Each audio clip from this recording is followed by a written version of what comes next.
यहाँ पे देखो ये एक एग्जाम्पल है, एग्जाम्पल नंबर 1 है।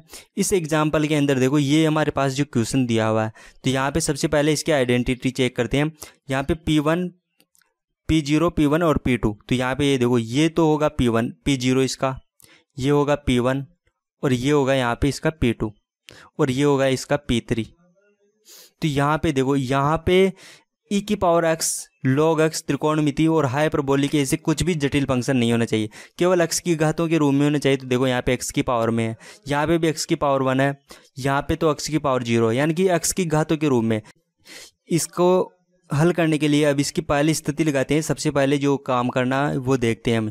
तो सॉल्व करने के लिए सबसे पहले अब हम यहाँ पे लिखते हैं इसको सिंबॉलिक रूप में, यानी कि d के पदों में लिखते हैं। इसको इस तरह से लिखते हैं P0 dx²y, P1 dy, P2y equal to P3।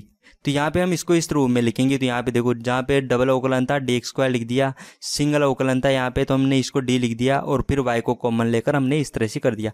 अब इसके बाद हम करते हैं इसके गुणनखंड। तो गुणनखंड करने के लिए यहाँ पे देखो यहाँ पे d+1 है, नहीं सॉरी यहाँ पे x+2 है। तो x+2 है तो यहाँ पे भी मुझे x+2 बनाना पड़ेगा। तो x+2 बनाने के लिए यहाँ पे देखो यहाँ पे 2 है तो 2 कॉमन लूँगा, 2 कॉमन लेने पर यहाँ पे 2 बचना चाहिए। तो यहाँ पे मैं इसको 4 होना चाहिए तभी 2 कॉमन ले सकते हैं। तो मैं इसको 5 को 4+1 लिख देता हूँ। तो मैं इसको इस तरह से लिख सकता हूँ, यहाँ पे ये 5 है तो मैंने इसको लिख दिया 4+1। अब यहाँ पे देखो इसको मैं अलग कर लेता हूँ और 1 को एक अलग रखता हूँ, तब मैं इसके दो कॉमन लेकर इसका गुणनखंड कर सकता हूँ। तो मैं इसको इस तरह से लिख सकता हूँ। यहाँ पे देखो यहाँ पर ये जो था इसको मैंने एक साथ लिख लिया। यहाँ पे ये d था तो d से इसको गुणा कर दिया। यहाँ पे ये 1 से गुणा करना है तो मैंने d को 1 से गुणा कर दिया। ये -12 था तो ये माइनस यहाँ पे भी आ गया और यहाँ पे भी आ चुका है। तो यहाँ पे मैंने इसको इस तरह से कर दिया। अब यहाँ से देखो x+2 कॉमन ले सकता हूँ यहाँ से और यहाँ से। तो मैंने x+2 कॉमन ले लिया तो यहाँ पे dx² था तो यहाँ पे आ गया। यहाँ पे 2d बचेगा माइनस में तो ये 2d माइनस में ऐसे कैसे आ गया। यहाँ पे -d+2 था तो ये -d+2 यहाँ पे ऐसे कैसे रह गया और ये लास्ट वाला तो ऐसे ही चलता रहेगा। अब इसको यहाँ पे देखो गुणनखंड हमने कर लिया, फिर से अभी तक पूरा गुणनखंड नहीं हुआ है, अभी तो हमें फिर से कॉमन लेना है यहाँ पे। तो यहाँ पे मैं d कॉमन ले सकता हूँ यहाँ से और यहाँ से -1 कॉमन ले सकता हूँ। तो मैं इसको इस तरह से लिखूंगा, मैंने यहाँ से d कॉमन ले लिया तो यहाँ पे हो गया d-2 क्योंकि यहाँ पे d था दोनों जगहों पे d बाहर आ गया। और यहाँ पे देखो माइनस कॉमन ले लेंगे तो ये माइनस तो प्लस में हो जाएगा तो ये प्लस के d हो गया और ये प्लस के 2 था तो माइनस में हो गया। अब यहाँ पे देखो d-2 आ रहा है दोनों जगहों पे तो मैं इसको कॉमन ले सकता हूँ। तो कॉमन लेने के बाद अब ये इक्वेशन मिलेगी। यहाँ पे x+2 आ गया d-1 और यहाँ पे आ गया d-2y। तो यहाँ पे ये जो इक्वेशन आई है ये इस तरह से आ गई। अब हमारे पास देखो 2 गुणनखंड हो चुके हैं, एक गुणनखंड तो ये है और एक गुणनखंड हमारे पास ये है। इस गुणनखंड में x d के साथ x का एक फलन है और यहाँ पे देखो d के साथ कुछ भी नहीं है, कांस्टेंट हो सकता है। यहाँ पे गुणांक में इसके 1 है यानी कि x का पद गुणांक में नहीं होना चाहिए। तो हम अभी इसके गुणनखंड कर दिया हमने इसकी तरह। यहाँ पे देखो फंक्शन ऑफ d होना चाहिए, ये फंक्शन ऑफ x होना चाहिए d के साथ में। तो यहाँ पे x का एक फलन है, फिर होना चाहिए कांस्टेंट इसके साथ में, यहाँ पे इसके साथ में कांस्टेंट है और यहाँ पे होना चाहिए देखो d और एक कांस्टेंट होना चाहिए b। तो यहाँ पे इस तरह से आ गया, यानी कि हमने ये काम कर दिया है यहाँ पे। अब इसको सोल्व करने के लिए आगे का प्रोसेस था कि हम इसको v मानते, जिसके साथ में गुणांक के अंदर x का फलन नहीं होता है उसको हम v मानते। हम यहाँ से d-2y को हम v मान लेंगे। तो हमने इसको v मान लिया, यहाँ पे d-2y को हमने v मान लिया। अब v मानने के बाद हम इसको आगे सोल्व करेंगे। तो यहाँ पे देखो यहाँ पे v था तो यहाँ पे इसको मैंने v माना है तो ये v का मान मैं यहाँ पे रख देता हूँ। तो यहाँ पे v रखूँगा तो मुझे ये इक्वेशन मिलेगी। अब मैं इस v को अंदर गुणा कर सकता हूँ यहाँ पे। तो यहाँ पे देखो x+2 तो ऐसे कैसे रहेगा और यहाँ पे हो जाएगा dv हो जाएगा और यहाँ पे देखो d का मतलब है d/dx तो यहाँ पे हो जाएगा dv/dx और यहाँ पे v अंदर गुणा हो जाएगा। तो मैं इस समीकरण को इस तरह से लिखूंगा क्योंकि d तो था d/dx और ये v अंदर गुणा हो गया तो ये हो गया dv/dx और ये 1 के साथ में v गुणा होगा तो हमें ये इक्वेशन मिलेगी। अब इस इक्वेशन में देखो यहाँ पे ये x+2 आ रहा है, ये x+2 का मैं इधर भाग दे देता हूँ तो देखो ये रेखिक अवकल समीकरण में बदल जाएगी। यहाँ पे मैंने x+2 का जैसे भाग दिया ये रेखिक अवकल समीकरण बन चुकी, क्योंकि रेखिक अवकल समीकरण होती है इस तरह से dy/dx plus py equal to q। रेखिक अवकल समीकरण इस तरह से होती है। यहाँ पे देखो यहाँ पे y है तो यहाँ पे भी y होनी चाहिए, यहाँ पे x है तो ये जो p है ये x का फलन होना चाहिए, ये दोनों क्या होने चाहिए, p और ये q, ये होना चाहिए x का फलन। और यहाँ पे देखो, यहाँ पे अब हम इससे मैच करते हैं इसको, तो यहाँ पे देखो यहाँ पे v है, तो v के साथ में यहाँ पे v होना चाहिए, दोनों जगहों पे v है। तो यहाँ पे देखो, यहाँ पे y के स्थान पे यहाँ पे v आ गया है इसमें। और यहाँ पे देखो नीचे x है, यहाँ पे x है तो यहाँ पे होना चाहिए x का फलन, यहाँ पे भी होना चाहिए x का फलन। यहाँ पे देखो यहाँ पे x है तो यहाँ पे भी x का फलन, यहाँ पे भी x का फलन। यानी कि ये रेखीय अवकल समीकरण में बदल चुका है। इसको हल करने की विधि थी, उसके अंदर हम सबसे पहले आयप ज्ञात करते हैं, इंटीग्रेटिव फैक्टर। ये होता है e की पावर इंटीग्रेशन p dx, ये होता है इसका इंटीग्रेटिव फैक्टर। तो यहाँ पे हम इसका इंटीग्रेटिव फैक्टर चेक निकालते हैं यहाँ पे। तो यहाँ पे देखो, यहाँ पे होगा e की पावर p dx, तो p का मान है यहाँ पे -1/x+2। तो यहाँ पे देखो माइनस यहाँ पे आ गया 1/x+2 dx।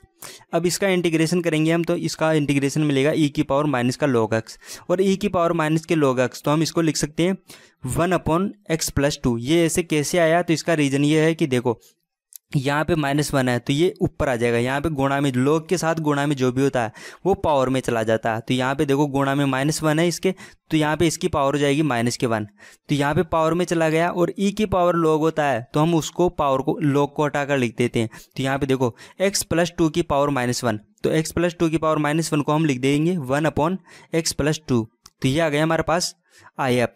अब हम आयप निकालने के बाद इसका हल लिखते हैं। तो इसका हल होता है इस तरह से, यहाँ पे y है तो ये y को लिखते हैं और फिर आयप को इससे गुणा कर देते हैं। अब इसके बाद में बराबर में लगाते हैं हम इंटीग्रेशन आयप इंटू क्यू dx।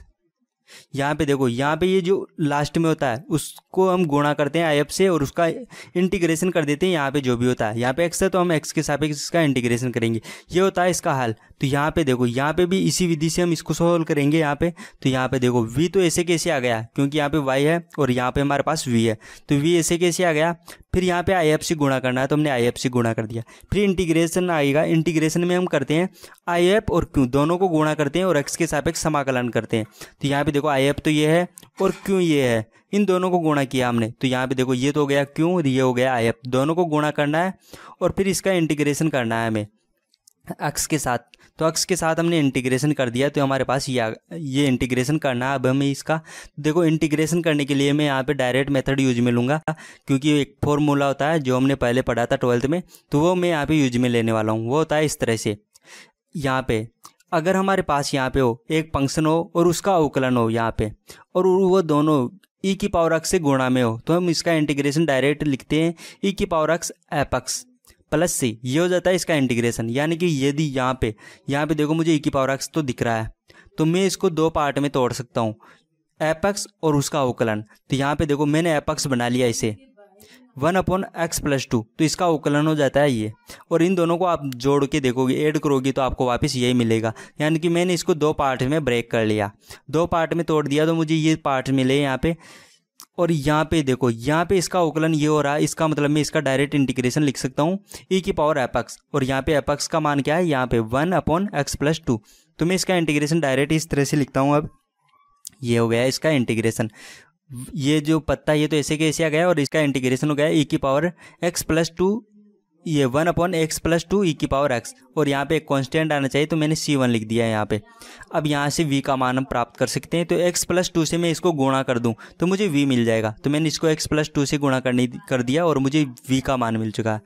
अब ये v का मान यहाँ से देखो, यहाँ से ये v का मान यहाँ पे रख दे इस इक्वेशन में, तो फिर से हम इसको सोल्व कर सकते हैं। तो v का मान मैं यहाँ पे रखूँगा, जो हमने माना था वहाँ पे रखेंगे, तो v का मान रखेंगे अब हम। तो यहाँ पे देखो इक्वेशन हो गई d+2y, और यहाँ पे v था तो v के स्थान पे मैंने ये लिख दिया। अब यहाँ पे देखो ये फिर से रेखीय अवकल समीकरण बन जाएगी, क्योंकि y को अंदर गुणा करेंगे तो ये हो जाएगा dy/dx -2y, और ये हो जाएगा x का एक फलन, यानी कि इस तरह से। अब यहाँ पे देखो ये वापस रेखीय अवकल समीकरण आप मैच करके देख सकते हो, यहाँ पे v था उसमें y आ गया। फिर यहाँ पे देखो x का एक फलन है क्योंकि नीचे x है, यहाँ पे भी नीचे x है, तो यहाँ पे x का एक फलन है, x का फलन यहाँ पे x की पावर 0 हो जाएगा। और फिर यहाँ पे देखो बराबर में होना चाहिए, x का एक फलन होना चाहिए, तो यहाँ पे देखो बराबर में पूरे पद x के यानी कि x का एक फलन है। तो फिर से ये रेखीय अवकल समीकरण है, तो यहाँ पे हम आयप निकालेंगे, तो इसका आयप होगा इस तरह से, आयप e की पावर p dx, p के स्थान पे यहाँ पे क्या है -2, क्योंकि अभी अभी हमने पढ़ा था जो फॉर्मूला पी होता है यहाँ पे, तो पी की पावर यहाँ पे पी डी एक्स, तो पी के स्थान पे यहाँ पे -2 है, तो यहाँ पे -2 हो गया इस तरह से। तो अब इसका इंटीग्रेशन करेंगे तो x आएगा, तो e की पावर -2x, ये हो गया हमारे पास IF। अब इसका हल लिखेंगे हम, तो हल होगा इस तरह से कि यहाँ पे जो भी होता है ऊपर उसके साथ गुणा करते हैं IF को, तो IF को गुणा करके लिखेंगे हम। यहाँ पे ऊपर y है तो y के साथ गुणा करेंगे IF को, IF है e की पावर -2x, तो इन दोनों को गुणा करके लिख दिया।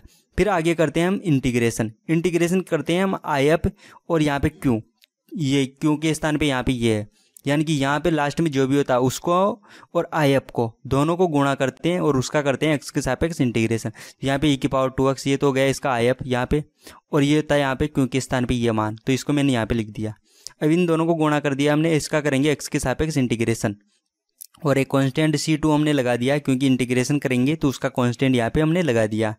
अब यहाँ पे देखो इसका इंटीग्रेशन करेंगे तो ये दोनों गुणा होंगे और ये दोनों गुणा हो जाएंगे। यहाँ पे ये कोष्टक को मैं ओपन कर लूँगा तो मैं इसको इस तरह से लिखूँगा। यहाँ पे देखो ये e की पावर 2x, ये e की पावर 2x था मैंने यहाँ माइनस में, तो इसको मैंने e की पावर 2x से गुणा कर दिया पूरी इक्वेशन को, या आप ऐसा समझते हो कि मैंने इसको इस तरफ भेज दिया, तो इस तरफ भेजने के बाद मैं इसको इस तरह से लिख सकता हूँ। तो यहाँ पे e की पावर 2x यहाँ पे आ गया, और इसको सोल्व करेंगे तो ये आएगा क्योंकि e की पावर 2x यहाँ पे गुणा हो गया है यहाँ पे, और यहाँ से हट चुका है, तो ये हो गया y का मान। अब यहाँ पे हम इसका इंटीग्रेशन करेंगे यहाँ पे, तो इंटीग्रेशन करने के बाद हमें इसका आंसर मिलेगा।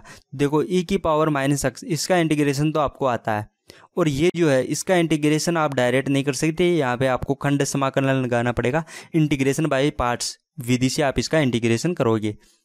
तो यहाँ पे आप इंटीग्रेशन करोगे, integration by parts method use में लेना है यहाँ पे इसका तो डायरेक्ट हो जाएगा, लेकिन यहाँ पे आपको खंड समाकलन काम में लेना है, जो कि आपने 12th में पढ़ा था, तो उससे इंटीग्रेशन करोगे तो आपको y का मान मिलेगा। ये हो जाएगा एग्जाम्पल नंबर 1 का आंसर। तो आपने ये विधि पढ़ ली है जिसके अंदर हमने देखो गुणन संकारक विधि को यूज में लिया है, संकारक गुणन विधि को, उसका जो मेथड था वो हमने समझाया यहाँ पे। तो आपको एक बार फिर से मैं बता देता हूँ आपको क्या करना है। सबसे पहले यहाँ पे आपको देखना है कि यहाँ पे केवल x की घात वाले पद होने चाहिए, x की पावर में होने चाहिए।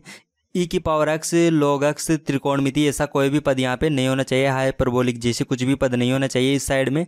और यहाँ पे सबसे पहले हम करते हैं इसको d के रूप में लिखते हैं सिंबॉलिक फॉर्म में, उसके बाद हम करते हैं गुणनखंड y को कॉमन लेके, तो y को कॉमन लेंगे फिर इसका गुणनखंड करेंगे हम। तो गुणनखंड होंगे इस तरह से, 2 गुणनखंड होंगे, एक गुणनखंड होगा जिसके अंदर d के साथ यहाँ पे कॉन्स्टेंट होगा, और दूसरा गुणनखंड इस तरह से होगा कि d के साथ में x का एक फलन होगा, तो जिसके साथ में एक x नहीं होता है, जिसके साथ में x नहीं होता है उसको हम v मान लेते हैं, तो इस तरह से हम v मानेंगे। तो ये और ये v का मान हम फिर यहाँ पे रखेंगे।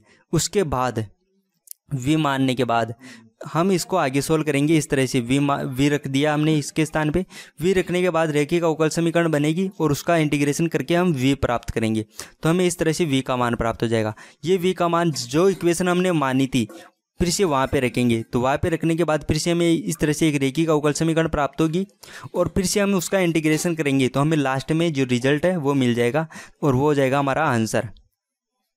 यदि हमारे वीडियो से आपको हेल्प हो रही है तो हमारे चैनल को सब्सक्राइब कीजिए और शेयर कीजिए वीडियो को अपने फ्रेंड्स के साथ।